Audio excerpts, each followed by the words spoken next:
Hey everyone, a very good evening to all of you. आप सभी प्यारे प्यारे बच्चों का वार्म वेलकम है वाईटी योर इंग्लिश ट्यूटर पे। मेरा नाम है अमन बहल और शुरू करेंगे अपनी आज की एडिटोरियल क्लास को। ये आर्टिकल लिखा हुआ था 28 अप्रैल के द हिंदू में। 28 अप्रैल को अपन ने कोई क्लास की नहीं, तो ये आर्टिकल 28 अप्रैल वाला आज अपने पढ़ने वाले हैं। हो सकता है 3-4 दिन पुराना हो, लेकिन बहुत इंटरेस्टिंग और इन्फॉर्मेटिव है। भर भर के आपको इसमें ग्रामर और वोकैब मिलेगी, नए नए लर्निंग लेसन्स मिलेंगे। तो चलिए शुरू करते हैं क्लास को बिना देरी के। सब कुछ बेसिक से होगा, ग्रामर को, रीडिंग टेक्निक को और वोकैब को, तीनों चीज़ों को एक साथ लेकर के चलेंगे। क्लास को एक लाइक और एक शेयर जरूर से दें। चैनल पर नए आए तो जरूर से सब्सक्राइब करना। शाम को इसी वक्त आपको ये क्लास रोज मिलती है।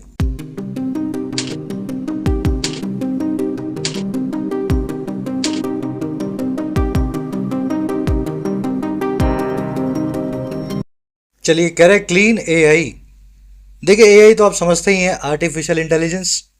क्लीन का क्या मतलब है? क्लीन का मतलब है साफ। अब अगर आप चाहें तो आगे बढ़ सकते हैं। क्लीन एआई यानी साफ एआई, इसका मीनिंग समझना जरूरी है। देखो, ये आर्टिकल जो है ना, एनवायरमेंटल थीम का आपको मिलेगा। और जब भी environment, global warming, climate change की बात हो, तो वहाँ पे क्लीन वर्ड का, ग्रीन वर्ड का, दोनों का मतलब होता है रिन्यूएबल।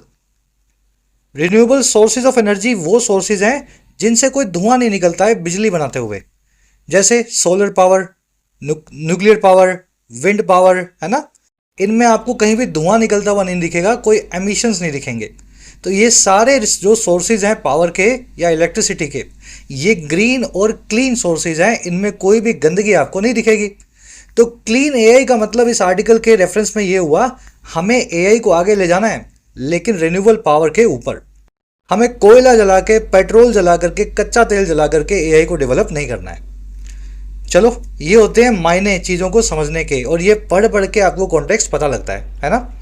अब जल्दी से आगे बढ़ते हैं। मैं दिखा देता हूँ इस आर्टिकल की आपको वोकैब। सारे वर्ड शुरू में एक साथ देख लोगे तो इसको स्मूथली पढ़ पाओगे। और ये अपनी वोकैब शीट है। थोड़ा सा मैं इसको जूम इन कर देता हूँ। पहला वर्ड है आज का अपना एंटेल। अच्छे से समझाया हुआ है वर्ड मैंने आपको ब्रेक करके। ये जो एन प्रीफिक्स देख रहे हैं ना, ये वर्ब बनाने के लिए यूज होता है। किसी नाउन का, एडजेक्टिव का अगर वर्ब बनाना हो तो बहुत सारे नाउन एडजेक्टिव के आगे आप एन लगा देते हैं। और टेल का मतलब होता है पूंछ। तो एन टेल का मतलब ये हुआ किसी चीज को अपनी पूंछ बनाना। किसी जानवर की पूंछ जो है, जिस तरफ जानवर चलेगा पीछे पीछे पूंछ भी आएगी। ऐसा नहीं हो सकता जानवर नॉर्थ में और पूंछ जो है वेस्ट में जा रही हो, ऐसा नहीं हो सकता ना। तो एंटेल मतलब किसी चीज को अपने पीछे पूंछ बना करके लाना, या फिर किसी चीज को जरूरी बनाना। जैसे पढ़ाई करोगे ना, मेहनत करोगे, तो वो एंटेल करेगी सक्सेस को। पढ़ाई जरूरी बना देगी सक्सेस, और पढ़ाई सक्सेस को अपनी पूंछ बना के पीछे भी लाएगी। इस तरीके से अगर याद रख सकें तो याद रखें। एंटेल को आसान भाषा में बोलते हैं रिजल्ट इन होना। Financial frauds entail harsh punishment इन इस्लामिक रिजीम्स।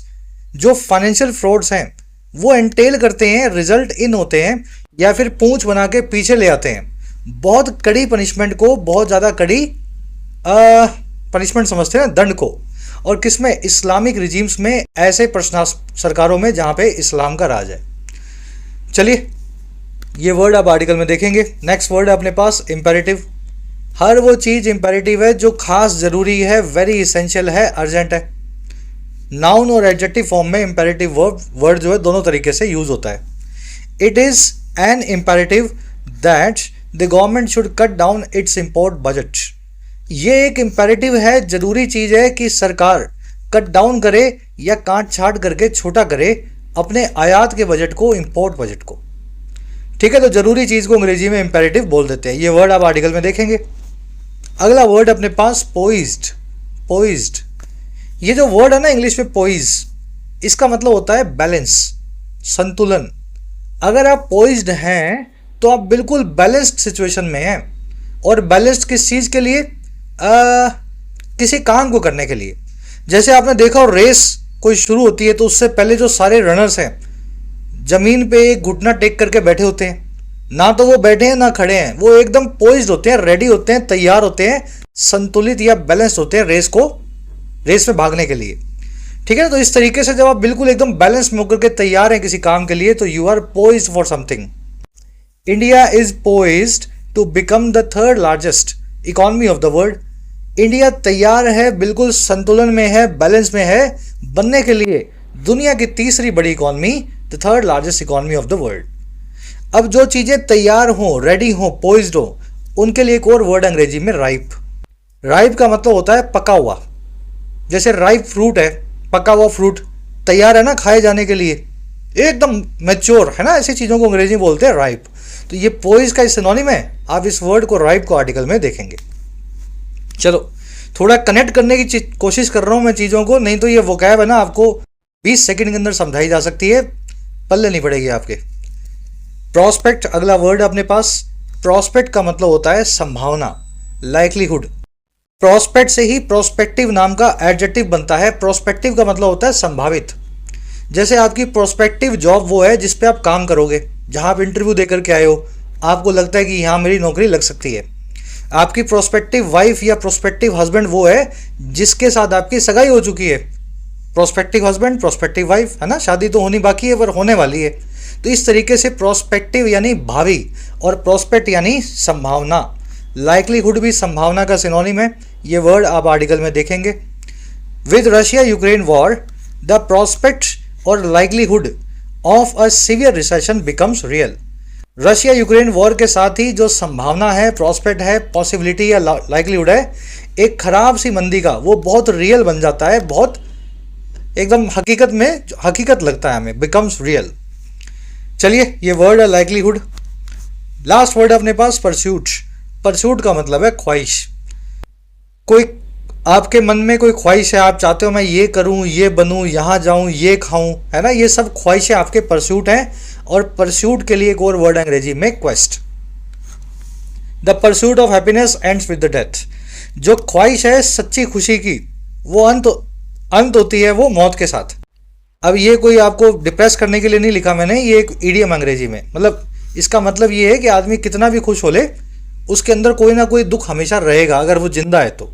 आर्टिकल पे आते हैं, एक समरी आपको दें किस बारे में आर्टिकल लिखा हुआ है। उससे पहले साथ ही स्ट्रक्चर्ड वे में अपने एग्जाम्स की प्रिपरेशन के लिए डाउनलोड करें YT एप्लीकेशन को। आपकी अपनी ऐप है, कमेंट सेक्शन में इसका लिंक रखा गया है। एप्लीकेशन में आपको मिलते हैं मेरी गाइडेंस के अंदर स्ट्रक्चर्ड कोर्सेज, जैसे कि हमारा नया इंग्लिश अनलॉक्ड कोर्स, अभी ये कोर्स लॉन्च हुआ है। और कोई भी एग्जाम आप जो दे रहे हो, SSC, banking, railways, defence, teaching, आपकी प्रॉपर फाउंडेशन इंग्लिश की रीडिंग को, वोकैब को और एग्जाम टाइप के क्वेश्चंस को इसमें आपको ढंग से सॉल्व करना सिखाया गया। इसका नाम ही टूल किट है क्योंकि इसमें सब कुछ आ जाएगा, इससे बाहर अब कुछ और नहीं है। कोर्स बिल्कुल नया है, इसका बेनिफिट ले सकते हैं इस कूपन को लगा करके। 1499 में 15 महीने की वैलिडिटी के साथ में ये कोर्स अभी ऐप पे अवेलेबल है। इसी के साथ में हमारा सुपर हिट कोर्स राइटिंग का, इंग्लिश अनलॉक जो है वो ऑब्जेक्टिव पेपर के लिए, राइटिंग जो है आपके डिस्क्रिप्टिव पेपर के लिए। आप इस कोर्स में लिखना सीख सकते हैं किसी भी एग्जाम के लिए लगभग 50 से 60 घंटों में। राइटिंग कोर्स का ही एडवांस वर्जन है UPSC माइग्रेशन कोर्स, जिसमें आपको सिविल सेवाओं के लिए हिंदी से इंग्लिश में माइग्रेट करवाया जाता है। सिविल सेवाओं का हर एस्पेक्ट इस कोर्स में कवर्ड है, C-सेट से लेकर के ऐसे राइटिंग, डिस्क्रिप्टिव एंड एवरीथिंग। कोई भी क्वेरी हो, ये नंबर है टीम का, व्हाट्सएप करके आप बात कर सकते हैं। ऐप को डाउनलोड करें, कॉमेंट सेक्शन में आपको ऐप का लिंक दिया गया है। देखिए समरी ऐसी है कि AI जो है ना, आर्टिफिशियल इंटेलिजेंस, इसका एक अगली एस्पेक्ट है, यानी इसका एक भद्दा पहलू भी है। अगली एस्पेक्ट है, इसमें डेटा के साथ साथ बिजली बहुत कंज्यूम होती है। अगर आपको AI का कोई बड़ा मॉड्यूल बनाना है, ChatGPT, ग्रोक जैसा, तो आप अपने घर पे नहीं बना सकते। आपको हजारों कंप्यूटर्स, बहुत सारी हार्ड डिस्क और बहुत सारी बिजली चाहिए AI को, अगर इसको डेवलप करना हो तो। अब ये बिजली कहाँ से आएगी? बिजली आएगी कोयला जल के, है ना, या फिर पेट्रोल से आती है, बनती है बिजली ज़्यादातर दुनिया में। अभी रिसेंटली ये पता लगा कि AI का जो बुरा एस्पेक्ट है ना, इसको कंट्रोल किया जा सकता है। AI में कुछ ऐसे खास गुण हैं जिसकी वजह से रिन्यूएबल एनर्जी के साथ में इसकी क्लबिंग बहुत अच्छे से होगी, क्योंकि इसमें बहुत स्पेस चाहिए होता है आपको, और बहुत स्पेस ही रिन्यूएबल एनर्जी को चाहिए होता है। तो जहाँ पे AI का डाटा सेंटर लगेगा वहीं पे सोलर पैनल भी लगाए जा सकते हैं। तो इससे हमारी एक उम्मीद बढ़ी है कि आने वाले वक्त में हम क्लीन AI को भी डेवलप कर पाएंगे। जरूरी नहीं है पेट्रोल जला जला के AI को बनाया जाए। तो अब चलिए शुरू कर लेते हैं आर्टिकल को फटाफट। फर्स्ट पैराग्राफ है, आराम से दे दो इसको एक रीडिंग, पहले खुद से पढ़ के देखो क्या मीनिंग है, फिर मैं पढ़ाता हूं, मेरे साथ में आप अपना मैच करना।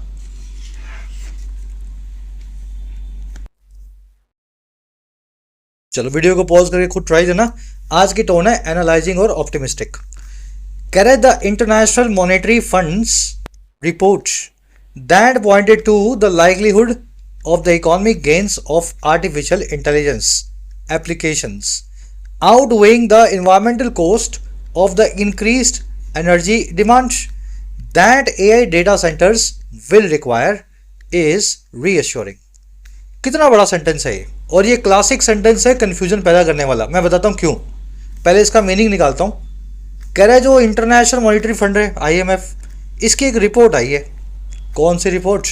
वो रिपोर्ट दैट लगा के बता रहा है जिसने पॉइंट टू किया या इशारा करके बताया इस चीज़ की तरफ। और किस चीज़ की तरफ पॉइंट टू कहाँ किया? लाइवलीहुड की तरफ या संभावना की तरफ पॉइंट टू किया, जो थी आर्थिक मुनाफों की, इकोनॉमिक गेन्स की। और वो मुनाफे जो AI की एप्लीकेशन से हमें मिलते हैं, जो चैट GPT, ग्रोक और डीप सीक नाम की AI प्लेटफॉर्म से हमने फ़ायदा उठाया है। कह रहा लाइवलीहुड जो है ना, इन आर्थिक गुनाहों का और इनका क्या करने का, इनका आउट वे करने का। देखिए, वे करना यानी वजन रखना, आउट का मतलब है ज़्यादा। इन आर्थिक गेन्स के ज़्यादा वजन रखने का, और किसके मुकाबले? एनवायरमेंटल कोस्ट के मुकाबले, हमारे एनवायरनमेंट पे वो कीमत के मुकाबले जो कि बढ़ी हुई यानी इंक्रीज्ड एनर्जी की डिमांड, और वो डिमांड जो AI के डाटा सेंटर जिनको ज़रूरत होगी। समझ पा रहे हो? तो ये जो हमारे पास एक पॉइंट टू करने वाली रिपोर्ट आई है कि AI से इकोनॉमिक गेन्स जो हैं वो ज़्यादा वजनदार होंगे बजाय उस एनवायरमेंटल कोस्ट के जो बढ़ी हुई एनर्जी की वजह से AI के डेटा सेंटर डालते हैं। कह रहे ये रिपोर्ट है ना, ये बहुत रीअश्योरिंग है, भरोसा दिलाने वाली है मन में, है ना, अश्योरेंस देने वाली है। मुझे पता है कॉम्प्लेक्स सेंटेंस है, आपने इसका मीनिंग निकाला अभी इसकी स्ट्रक्चर मैं आपको दिखाता हूँ। स्ट्रक्चर ये है जी, जो ग्रीन कलर में आप देख रहे हो ये है सब्जेक्ट, और इसके बाहर जो आप वाइट वाइट देख रहे हो ना, थोड़ा आपको दिख रहा होगा शायद फोन में, ये है मेन क्लॉज का सब्जेक्ट। सब्जेक्ट तो ये भी है, सब्जेक्ट तो ये भी है, सब्जेक्ट तो ये भी है, लेकिन इनके बाहर मैंने वाइट कलर नहीं रखा। मेन सब्जेक्ट जो है वो ग्रीन में विद वाइट बॉर्डर्स, और मेन वर्ब है पिंक में with white borders. Report is reassuring. अब वो रिपोर्ट कौन सी है? वो रिपोर्ट जो है उसके बारे में बताया हुआ है, यहां से लेकर के यहां तक। दैट आया रिपोर्ट के लिए, दैट की वर्ब है पॉइंट टू। लाइवलीहुड, संभावना या प्रोस्पेक्ट, ये वर्ड आप देख चुके हैं। आउटवे करना, किसी चीज से ज्यादा वजनदार होना, किसी चीज से ज्यादा पावरफुल होना। AI डेटा सेंटर्स की वर्ब है विल रिक्वायर, ये आए हैं एनर्जी के लिए, वो डिमांड जो डेटा के सेंटर्स रिक्वायर करेंगे। चलिए बढ़े आगे। कह रहा है जी, it underscores that this transformational technology is not fundamentally at odds with the global imperative to pursue sustainable growth strategies across the board। कह रहा है इट जो है ना, अब ये इट कौन है? IMF की बात नहीं कर रहा, रिपोर्ट की बात कर रहा है। आगे पढ़ोगे तो पता लग जाएगा। कह रहा है ये जो इट है ना रिपोर्ट, ये अंडरस्कोर करती है, हाईलाइट करती है, रोशनी डालती है इस बात पे दैट कि ये जो टेक्नोलॉजी है AI, जो ट्रांसफॉर्मेशनल है, ट्रांसफॉर्मेशनल यानी जो बड़ा ट्रांसफॉर्मेशन लाए, बदलाव लाए, क्रांतिकारी हो। कह रहे ये जो क्रांतिकारी टेक्नोलॉजी है AI, बदलाव लाने वाली, ये फंडामेंटली एट ऑड्स विद नहीं है या खिलाफ नहीं है। एट ऑड्स विद होना, किसी के अगेंस्ट खड़ा होना, और किसके खिलाफ नहीं है? पूरी दुनिया की उस अर्जेंट नेसेसिटी के या इम्पेरेटिव के जो है ख्वाहिश रखने का या परस्यू करने का, सस्टेनेबल ग्रोथ की स्ट्रेटजीज को, ग्रोथ की ऐसी स्ट्रेटजीज को जो सस्टेनेबल है। सस्टेनेबल यानी एनवायरमेंटली फ्रेंडली, मौसम के हिसाब से अच्छी। और कहाँ पे? अक्रॉस द बोर्ड, हर तरफ। देखिए, अक्रॉस द बोर्ड एक फ्रेज है अंग्रेजी में, ये सारे फ्रेजेस आपको दिखा दूंगा मैं अभी, बोर्ड से बनने वाले। जब आप अक्रॉस द बोर्ड का लिखते हैं तो इसका मतलब होता है जो चीज़ हम लिख रहे हैं वो हर जगह अप्लाई होगी। ठीक है, अक्रॉस द बोर्ड। तो कह रहे हैं ये रिपोर्ट में ये लिखा हुआ है कि ये AI जो है ना, ये ट्रांसफॉर्मेशन टेक्नोलॉजी, ये बिल्कुल भी खिलाफ नहीं है। दुनिया में जो ज़रूरत अभी पैदा हो गई है, और इस ज़रूरत है इस ख्वाहिश की या परस्यू करने की कि हम सस्टेनेबल ग्रोथ स्ट्रेटजीज़ को बनाएं, ऐसी ग्रोथ करें जो एनवायरमेंटल फ्रेंडली हो, सस्टेनेबल हो, और ये हर जगह करें हम, चाहे इकोनॉमी के फील्ड में करें, चाहे टेक्नोलॉजी के फील्ड में करें, हर फील्ड के अंदर अक्रॉस द बोर्ड हमारी ग्रोथ सस्टेनेबल हो। चलिए, इट की वर्ब है अंडरस्कोर्स, अंडरस्कोर करना, हाईलाइट करना। ट्रांसफॉर्मेशन टेक्नोलॉजी की वर्ब है इज। फंडामेंटली यानी बेसिकली। फंडामेंट क्या होता है? आधार। तो फंडामेंटली यानी बेसिकली या बेसिक तौर पे, है ना, आधारिक तौर पे। एट ऑड्स विद होना, किसी के खिलाफ होना, अगेंस्ट होना। इम्पेरेटिव वर्ड आप देख चुके हैं, बहुत ही एसेंशियल ड्यूटी या ज़रूरत है आपके लिए इम्पेरेटिव।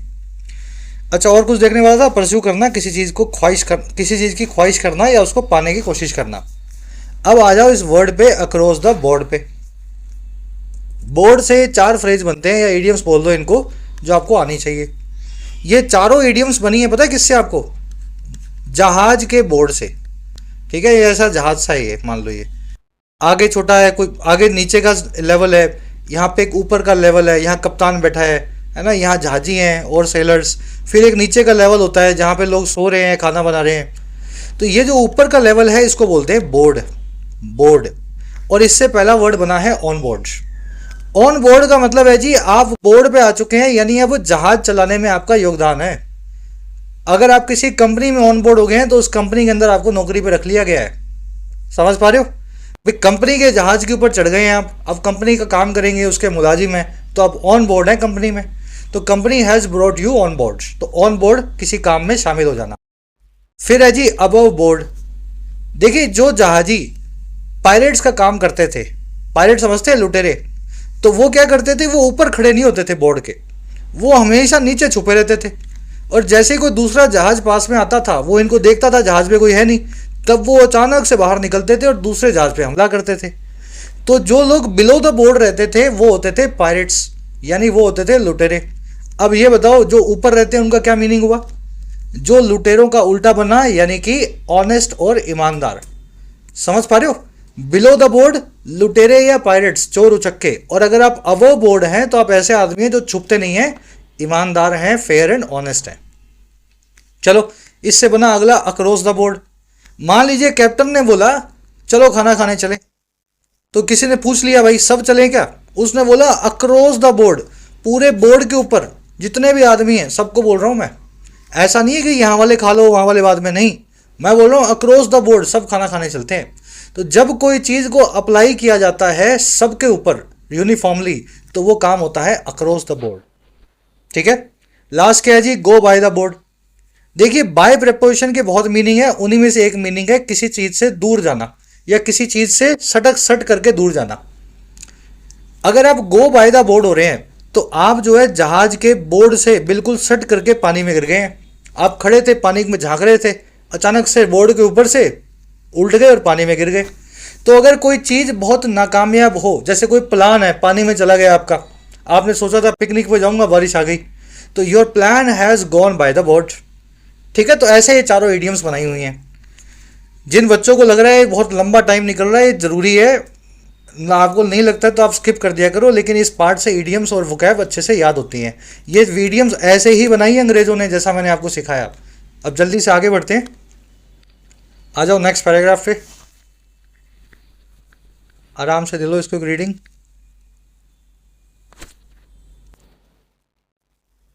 चलिए, कह रहा है जी countries that are better prepared with renewable energy generation are bound to see a lower social and environmental cost to pursuing their AI ambitions। कह रहे वो कंट्रीज कौन सी जो कि बेटर प्रिपेयर्ड हैं, पोइज्ड हैं, तैयार हैं, ज़्यादा अच्छे से तैयार हैं। और किस चीज़ के साथ? रिन्यूएबल एनर्जी के जनरेशंस के साथ, रिन्यूएबल एनर्जी को जनरेट करने के, है ना, जो हिसाब किताब है उसके साथ। कह रहे वो बाउंड हैं, वो इस काम में बंधी हुई हैं, वो बहुत सर्टेन और लाइकली हैं इस चीज़ को करने को। और क्या करने को?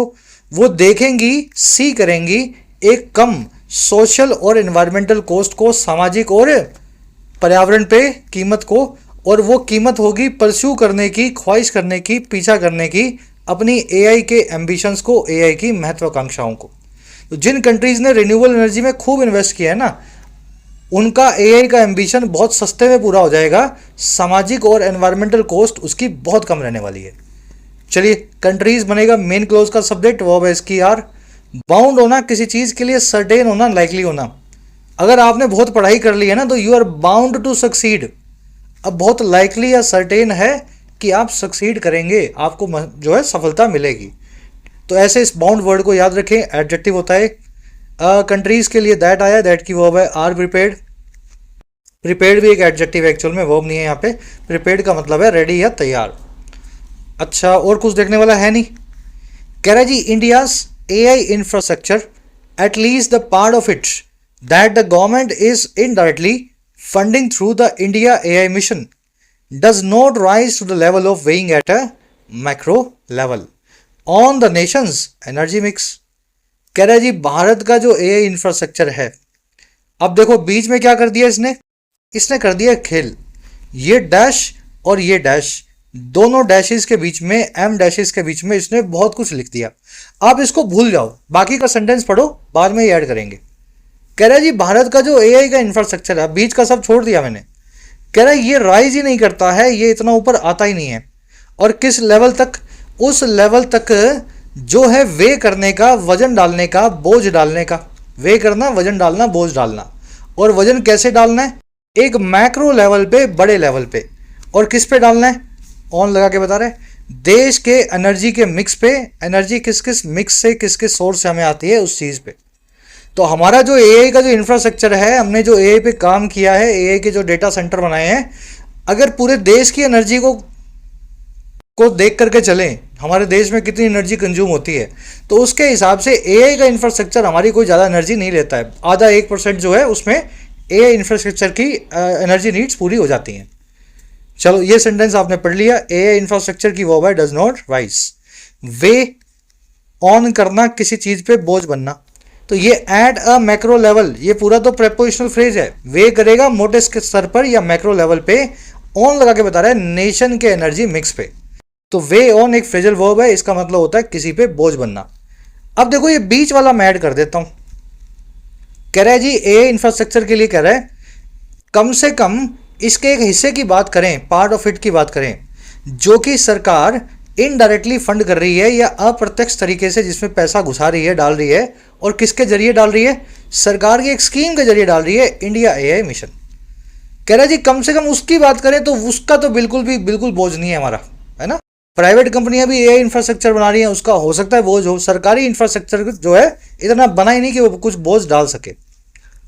चलिए गवर्नमेंट की वर्ब है इज फंडिंग। ये तरीका होता है ऐसे सेंटेंसेस को पढ़ने का। लास्ट सेंटेंस है पैराग्राफ का। कह रहा है still the need for pursuing renewables specifically for AI is necessary to follow. कह रहा है फिर भी, स्टिल फिर भी ये जो जरूरत है ना कि हम परस्यू करें, हम ख्वाहिश करें, पीछा करें, पाने की कोशिश करें रिन्यूएबल्स को या फिर ग्रीन क्लीन एनर्जी को, खास करके एआई के लिए वो बहुत नेसेसरी है, ज़रूरी है कि हम फॉलो किया जाना, इसको समझ गए ना, इस नीड को हम फॉलो करेंगे। अभी आज की डेट में एआई ज़्यादा नहीं है, लेकिन कल को एआई ज़्यादा होगी तो ये बिजली मांगेगी, तो आज से ही तैयार हो जाएं उसके लिए। द नीड की वर्ब है इज। चलिए नेक्स्ट पैराग्राफ पे बढ़े, आ जाओ जल्दी से, एक रीडिंग दे लो फटाफट इसको।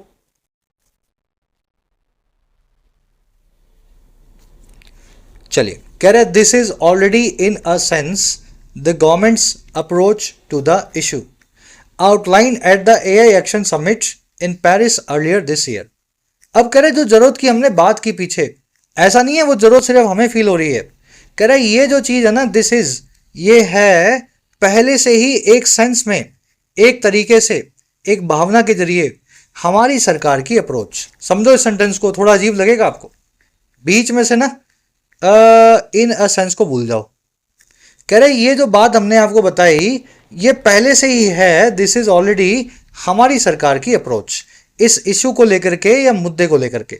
अब बीच वाला जोड़ दो, ये है एक सेंस में, अगर देखा जाए तो सीधे सीधे नहीं है लेकिन एक सेंस में है। अब वो कैसे पता लगा, कह रहा है जी आउटलाइंड, जिसको आउटलाइन भी किया गया, अप्रोच वो है जिसको हमने रूपरेखा बना के आउटलाइन करके बताया एआई एक्शन की समिट में, यानी एआई के एक्शन की मीटिंग में। समिट का मतलब होता है शिखर वार्ता, हाई लेवल मीटिंग, जो पेरिस में हुई थी इस साल की शुरुआत में। चलिए दिस की वर्ब है इज, आउटलाइंड वर्ब की थर्ड फॉर्म एडजेक्टिव है, ये आया है हमारी अप्रोच को लेकर के। ये वो अप्रोच है जिसको हमने आउटलाइन किया था। और आउटलाइन करना, किसी चीज की रूपरेखा बनाना, खाका बनाना। कह रहा है जी while AI is not the sole industry where a push for renewable energy and sustainable practices is important, the sector nevertheless offers itself up for two main reasons. कह रहा है जी जहां एआई जो है ना वो कोई सोल इंडस्ट्री नहीं है, सोल का मतलब होता है ओनली, अलोन, अकेली। कह रहा है जी एआई कोई अकेली इंडस्ट्री नहीं है जहां पे एक पुश दिया जा रहा है या एक दबाव डाला जा रहा है रिन्यूएबल एनर्जी का और सस्टेनेबल प्रैक्टिसेस का। ऐसी प्रैक्टिसेस, ऐसी प्रथाएं जो लंबे वक्त तक एनवायरमेंटल फ्रेंडली हो, सस्टेनेबल हो, और एनर्जी जो आए वो आए सौर पावर से, सोलर पावर से। कह रहा है जहां एनर्जी ऐसा अकेला जो सेक्टर नहीं है जहां पे इस चीज़ का पुश जो है वो इंपॉर्टेंट है। कह रहा है वहीं पे ये जो सेक्टर है ना, एआई का सेक्टर, फिर भी या नेवरदलेस ऑफर करता है अपने आप को दो मेन रीजन से। एआई खुद बोलता है कि मेरे को पुश दो आप रिन्यूएबल एनर्जी का, ये सेक्टर खुद चिल्ला चिल्ला के कहता है दो रीजंस की वजह से कि मेरे पे रिन्यूएबल एनर्जी को अप्लाई करना चाहिए। समझ पाए सेंटेंस को? चलिए, एआई की वर्ब है इज, पुश की वर्ब है इज, सेक्टर की वर्ब है ऑफर्स। नेवरदलेस का मतलब होता है जो बात हमने बताई उसके बावजूद। इसको आसान भाषा में बोल देते हैं फिर भी। ठीक है, चलो, नेवरदलेस एक एडवर्ब है। कह रहा है जी द फर्स्ट इज, अब दो रीजन कौन कौन से हैं भाई एआई पे आर्टिफिशियल इंटेलिजेंस लगने के, या मतलब ग्रीन एनर्जी को अप्लाई करने के। कह रहा है the first is the share volume of electricity that it is set to consume. पहला रीजन वो है बहुत ही बड़ा, निरा, शेयर, जो प्योर वॉल्यूम है, साइज है इलेक्ट्रिसिटी का, जो ये सेट है, तैयार है, रेडी है एआई कंज्यूम करने को। आज कंज्यूम नहीं कर रहा 2025 में, लेकिन 2065 में क्या कर रहा होगा भाई? तब तो हो सकता है सारी एनर्जी एआई खाता हो। तो कह रहा है जी पहली चीज तो है जो निरा वॉल्यूम है इलेक्ट्रिसिटी का, जो ये तैयार बैठा है कंज्यूम करने के लिए आज से 2, 5, 10 साल, 15 साल में। दूसरा रीजन अगले पैराग्राफ में बताएगा। उससे पहले देख लो फटाफट से एक ग्रामर कॉन्सेप्ट, बड़ा आसान है।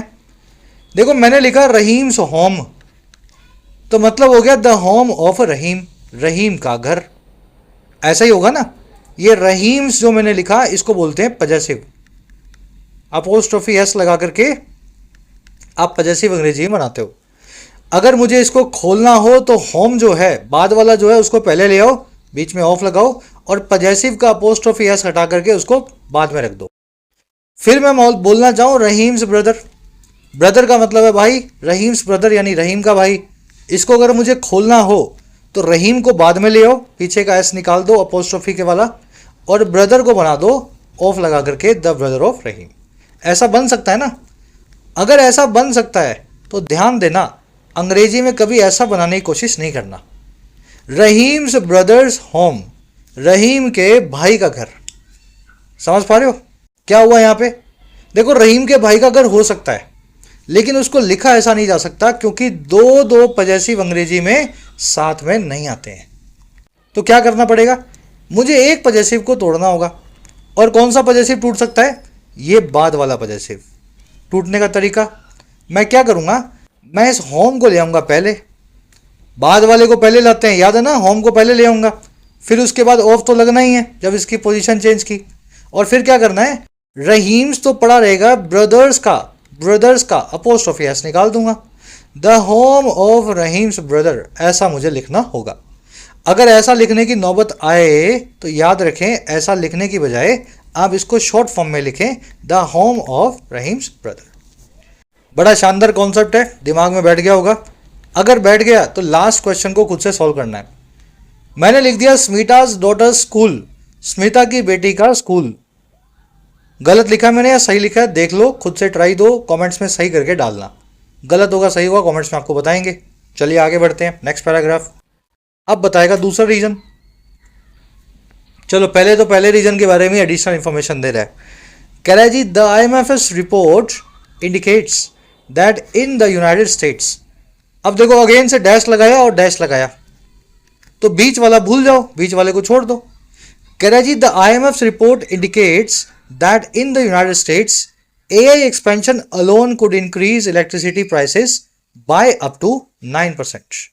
IMF की रिपोर्ट ऐसा इंडिकेट करती है, बताती है कि खाली यूनाइटेड स्टेट्स में ही AI का जो फैलाव है, ग्रोथ है, अकेला इंक्रीज कर देगा बिजली के प्राइसेस को, दामों को 9% तक या 9% से। और ये कैसे करेगा? Adding to the price pressures coming from many other sources. ये ऐड टू करते हुए करेगा, जोड़ते हुए करेगा उस प्राइस प्रेशर में प्राइस प्रेशर का मतलब होता है इन्फ्लेशन या महंगाई। कह रहा है ये जोड़ते हुए बनेगा 9% उस महंगाई में जो कम फ्रॉम कर रही है या आ रही है दूसरे सोर्सेज से। तो ये हमारी रिपोर्ट का कहना है। आईएमएफ रिपोर्ट की वर्ब है इंडिकेट्स एआई एक्सपेंशन, यानी एआई की ग्रोथ वर्ब है इसकी कुड इंक्रीज। कुड बता रहा है फ्यूचर की पॉसिबिलिटी को। चलो, बाय प्रेपोजिशन से आप बता सकते हैं कोई चीज कितनी बढ़ी या घटी। आपकी सैलरी 9% बढ़ गई तो my salary has increased by 9%। 10% घट गई तो my salary has decreased by 10%। चलिए बीच वाला पढ़ेंगे। कह रहा था single largest home for AI computing capacity globally. बीच में लिखा हुआ है यूनाइटेड स्टेट्स के बारे में।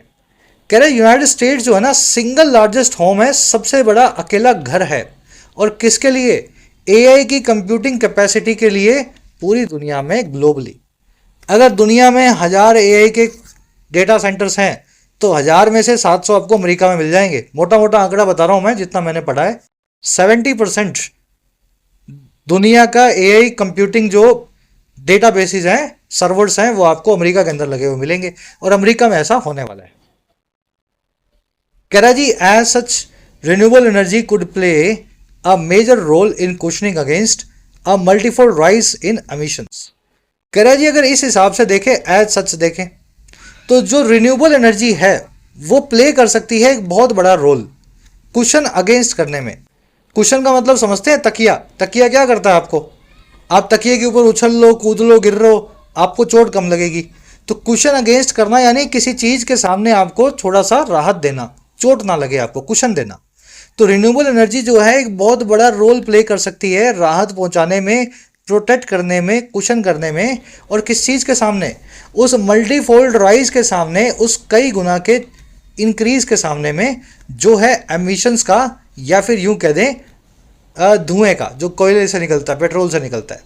और आगे वही बता रहा है that conventional energy sources would likely Intel, जिसको जो परंपरागत एनर्जी के सोर्सेज हैं, कच्चा तेल और कोयला, वो लाइकली या संभावित तौर पे एंटेल करेंगे, पीछे पूंछ बना के लाएंगे, या लीड टू करेंगे, रिजल्ट इन करेंगे। सेंटेंस थोड़ा कॉम्प्लिकेटेड है, लेकिन आपने छोटे छोटे पीस करके पढ़ा होगा तो समझ में आया होगा। तो कह रहा है अगर ऊपर वाली बात को समझ लेना, एज सच का मतलब यही होता है जो हमने बताया उसके हिसाब से। रिन्यूएबल एनर्जी जो है बड़ा रोल प्ले कर सकती है हमें प्रोटेक्ट करने में इस चीज़ के सामने या अगेंस्ट। और वो चीज़ है कई गुना की इंक्रीज जो आने वाला है एमिशंस या धुएं में। और ये वही एमिशंस हैं जिसको परंपरागत एनर्जी के सोर्सेज संभावित तौर पे लाइकली एंटेल करेंगे, जरूरी बना के रिजल्ट इन करेंगे। सो एनर्जी की वर्ब है could play, convention energy sources की वर्ब है वुड एंटेल। और कुछ देखने वाला इसमें है। बढ़े आगे नेक्स्ट पैराग्राफ। चलो आराम से रीडिंग देना है इसको। चलिए कह रहा है the second is that data centres lend themselves uniquely to captive renewable infrastructure. ये सेंटेंस का मीनिंग बहुत इंपॉर्टेंट है। कह रहा है जो दूसरा कारण है, पहला कारण तो बता दिया आपको, एआई को बिजली बहुत खानी है, तो जिसको ज़्यादा बिजली खानी है उसको सोलर वाली बिजली दो। दूसरा कारण ये है कि जो डेटा सेंटर हैं एआई के, वो लैंड करते हैं, उधार देते हैं अपने आप को यूनिक तरीके या खास तरीके से। इस चीज़ को लैंड वन सेल्फ टू करना यानी किसी चीज़ के सामने अपने आप को उधार दे देना या हवाले कर देना।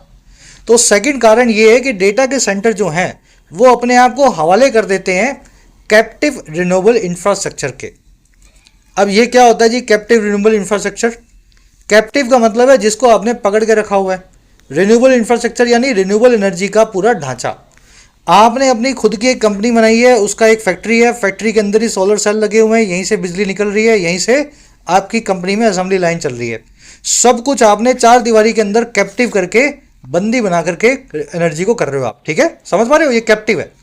तो कह रहा है जी डेटा सेंटर जो है ना वो अपने आप को हवाले कर देते हैं बहुत अच्छे तरीके से, खास तरीके से कैप्टिव इंफ्रास्ट्रक्चर के। अब ये काम वो कैसे करते हैं आगे बताएगा। कह रहा है जी some Indian firms have already made moves to purchase renewable energy. कह रहा है कुछ भारतीय फर्म्स जो हैं उन्होंने पहले से ही ऐसे मूव्स को मेड कर दिया है या ऐसी हरकतें कर दी हैं कि वो परचेज कर रहे हैं रिन्यूएबल एनर्जी को, सोलर सेल और विंड पावर को इस्तेमाल कर रहे हैं। और कह रहा है कैसे कर रहे हैं? and the hundreds of acres that data centers occupy are ripe for complementing equipment with solar cells. और कह रहे जो 100 of acre जमीन है जिसको डेटा सेंटर्स ऑक्यूपाई करते हैं एआई के, कह रहे वो राइप होते हैं, वो जमीन तैयार है, पक करके रेडी है कॉम्प्लीमेंट करने के इक्विपमेंट को या पूरक बनने के उस इक्विपमेंट का जो है सोलर सेल से चलता हुआ विद सोलर सेल। तो एआई के लिए आपको बहुत बड़ी जमीन लेकर के डेटा सेंटर लगाने होंगे और रिन्यूएबल एनर्जी के लिए भी आपको बड़ी सारी जमीन लेकर डेटा सेंटर लगाने होंगे। तो भाई साहब जब एआई पे काम कर रहे हो, बड़ी सारी जमीन ले चुके हो, डेटा सेंटर लगा चुके हो, खर्चा कर चुके हो, तो इसी में सोलर सेल भी ऐड कर दो ना साथ में, अलग से ज़मीन नहीं लेनी पड़ेगी। इसलिए एआई का जो इंफ्रास्ट्रक्चर है या एआई जो है डेटा सेंटर, वो अपने आप को बहुत खास तरीके से इस चीज़ के हवाले कर देते हैं कैप्टिव इंफ्रास्ट्रक्चर के। मीनिंग समझ गए होंगे। इंडियन फर्म्स की वर्ब है they have made moves, hundreds of acres की वर्ब है are, these acres are ripe. Ripe का मतलब होता है तैयार होना, मैच्योर्ड होना, जैसे पका हुआ फल। डेटा सेंटर्स की वर्ब है ऑक्यूपाई। कॉम्प्लीमेंट करना, किसी चीज़ का पूरक बनना। यहाँ पे डेटा सेंटर लगा हुआ है, इसको बिजली चाहिए, यहाँ पे सोलर सेल लगा हुआ है, दोनों एक दूसरे के कॉम्प्लीमेंट हैं, पूरक हैं। कह रहा जी nuclear energy may also turn out to be a welcome contribution. कह रहा न्यूक्लियर एनर्जी जो है वो भी टर्न आउट हो सकती है या निकल करके आ सकती है। टर्न आउट होना, निकल करके आना। और क्या निकल करके आ सकती है? एक ऐसा कंट्रीब्यूशन इस पूरे मामले में, एक ऐसा योगदान जो वेलकम है, जो स्वागत करने लायक है। ऐसा क्यों? कह रहे small modular reactors at emerging data clusters in conjunction with other renewable sources would avoid a sizable quantity of emissions. कह रहे छोटे छोटे मॉड्यूलर रिएक्टर्स जो हैं, मॉड्यूलर रिएक्टर्स छोटे मतलब छोटे छोटे न्यूक्लियर रिएक्टर्स, और कहाँ पे? ऐसे डेटा सेंटर के क्लस्टर्स में, गुच्छे में, जो इमर्जिंग हो, जो अभी बन रहा हो। और ये कैसे हो? कंजंक्शन के साथ या मिल करके, इन कंजंक्शन विद दूसरे रिन्यूएबल सोर्सेज के, सोलर के और विंड के। कह रहा है वो अवॉइड करेंगे एक बहुत बड़ी क्वांटिटी को या मात्रा को हवा में धुएं का या एमिशंस का। तो थोड़ा सोलर लगा दो, थोड़ा न्यूक्लियर लगा दो, थोड़ा टर्बाइन चला दो, सब कर दो, इससे आपका डेटा सेंटर सेल्फ सफिशिएंट हो जाएगा। चलिए, न्यूक्लियर एनर्जी की वर्ब है मे ऑल्सो टर्न आउट होना, निकल करके आना। स्मॉल रिएक्टर्स की वर्ब है, मॉड्यूलर रिएक्टर्स की वर्ब वुड अवॉइड। साइजेबल यानी आकार में, साइज में जो बहुत बड़ा हो। चलिए लास्ट पैराग्राफ है, फटाफट कर लो इसको फिनिश, फिर आएंगे अपने क्विज पे। कह रहा है जी electricity use is not the only environmental footprint that the AI age will leave behind. कह रहा है इलेक्ट्रिसिटी का जो यूज है ना, बिजली का इस्तेमाल है, ये अकेला एक एनवायरमेंटल फुटप्रिंट नहीं है या एनवायरमेंट के ऊपर छाप नहीं है, जो कि एआई की एज छोड़ने वाली है, लीव करेगी अपने पीछे या बिहाइंड। अब ये कैसे? अब डैश लगाया इसने, आगे दूसरा डैश नहीं है, तो ये पूरा डैश वाला एक साथ पढ़ लो। वो ऐसे, the technology requires large scale mining of minerals and water use and produces effluents in the manufacturing of electronic supply chain। कह रहा है ये टेक्नोलॉजी जो एआई की, ये रिक्वायर करती है बहुत बड़े स्केल पे माइनिंग को, खुदाई को। और ये खनन किसका है? बहुत सारे खनिजों का, मिनरल्स का। और ये इस्तेमाल यूज़ करती है, रिक्वायर करती है बहुत सारे पानी के इस्तेमाल का, है ना, रिक्वायर करती है वाटर के यूज़ को। और साथ में ये प्रोड्यूस करती है गंदे पानी को, एफ्लुएंट्स को या कचरे को, जो आता है मैन्युफैक्चरिंग में, इलेक्ट्रॉनिक्स की सप्लाई चेन के अंदर। तो आपको अगर एआई चलाना है तो सिर्फ डेटा सेंटर नहीं, आपको सिलिकॉन की चिप चाहिए, माइक्रो चिप चाहिए, ट्रांजिस्टर चाहिए, पता नहीं क्या क्या चाहिए। तो उसके लिए आप क्या सिलिकॉन की खुदाई करोगे, लिथियम विथियम मिनरल्स निकालोगे। तो इस एआई को चलाने के लिए आपको बहुत गंदा पानी छोड़ना पड़ता है एनवायरनमेंट में, वाटर का इस्तेमाल करना होता है, बहुत सारे मिनरल्स को ज़मीन से निकालना होता है। टेक्नोलॉजी की वर्ब है रिक्वायर्स, दूसरी वर्ब है produces and requires and produces. ठीक है। एफ्लुएंट क्या है? एफ्लुएंट का मतलब होता है गंदा पानी जो किसी फैक्ट्री से निकलता है, जिसमें वेस्ट वाटर मिक्स होता है। याद रखना ये एफ्लुएंट वर्ड, दूसरा एक वर्ड है एफ्लुएंट, इसमें ई लगा हुआ है, इसमें ए लगा हुआ है, इससे अलग है। ए लगा करके एफ्लुएंट का मतलब होता है धनी आदमी, रिच पर्सन। ठीक है। एफ्लुएंट ए वाला धनी, एफ्लुएंट ई वाला यानी गंदा पानी, दोनों होमोनिम्स है। कह रहा है जी, as electronics manufacturing is another space that India aspires to grow in, these opportunities must be pursued in this area too. और कह रहे हैं क्योंकि एज जो इलेक्ट्रॉनिक्स की मैन्युफैक्चरिंग है, टीवी बनाना, फ्रिज बनाना, एसी बनाना, ये एक और स्पेस है, अनदर स्पेस है जिसमें इंडिया एस्पायर करता है, महत्वाकांक्षा रखता है कि वो ग्रो करे। तो उस वजह से ये अपॉर्चुनिटीज जो है ना, इनको भी परस्यू किया जाना चाहिए, इनके भी पीछे लगना चाहिए इस एरिया के अंदर। तो इक्विपमेंट मैन्युफैक्चरिंग में भी इंडिया को रिन्यूएबल एनर्जी का इस्तेमाल करना चाहिए, क्योंकि हम यहाँ भी चाहते हैं कि चाइना को, ताइवान को, यूएस को टक्कर दें। इलेक्ट्रॉनिक्स मैन्युफैक्चरिंग की वर्ब है इस, इंडिया की वर्ब है एस्पायर्स, एस्पायर करना, महत्वाकांक्षा रखना, ख्वाहिश रखना। अपॉर्चुनिटीज की वर्ब है मस्ट बी, परस्यू करना, किसी चीज का पीछा करना। कह रहा है India's net zero target for 2070 will demand a scaling down of conventional sources of emissions. कह रहे हैं हमारा जो नेट जीरो का टारगेट है, नेट जीरो टारगेट मतलब हम कब जो है धुआं छोड़ना बिल्कुल बंद कर देंगे एनवायरनमेंट में, उसको बोलते हैं नेट जीरो। कह रहे हैं हमारा जो टारगेट है ना 2070 का, आज से 40-45 साल बाद का, कह रहे हैं ये डिमांड करेगा, इसको ज़रूरत होगी कि हम स्केल डाउन करें, लेवल को, स्केल को नीचे लाएं। और ये स्केल डाउन होगा कन्वेंशनल सोर्सेज ऑफ एमिशंस का, धुआं छोड़ने के परंपरागत सोर्सेज का, यानी कोयले का, कच्चे तेल का। और दूसरा काम क्या करें, ये डिमांड करते हैं कि मैनेज किया जाए राइज को जो आ रहा है इंडस्ट्रीज में, that are poised to expand their share of global energy consumption. ये वो इंडस्ट्रीज हैं जो पोइज्ड हैं, तैयार हैं, रेडी हैं, सेट हैं कि ये एक्सपैंड करेंगे अपने हिस्से को दुनिया भर के एनर्जी के कंजम्पशन का।